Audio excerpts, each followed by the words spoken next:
नमस्कार मित्रांनो, हे बघा, हे आई वडील हे दोन्ही कसे घरी एकटे असले ना तर पोरांना हाना मारतात, शिव्या घालतात.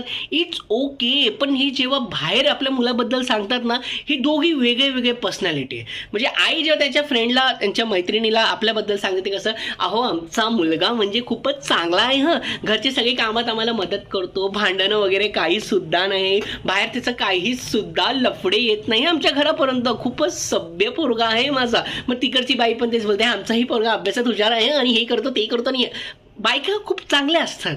पण हे पुरुष प्रजाती, अरे माझं पोरग म्हणजे गाढव आहे, नुसतं गाढव, खायला हागायला पैदा झालंय, नुसतं निवळ चुती आहे, चुती आहे. त्याचाच मग पप्पाचा मित्र पण बोलला, अहो तुमचं काय आमचं काय, गाढव पाळलेत गाढव. मला तर कधी कधी म्हणतं यांना चारा बांधून यांना हाकलून टाकावं घराचं, आपलं रक्त नसलं असतं ना लय मारलं असतं, लय मारलं असतं.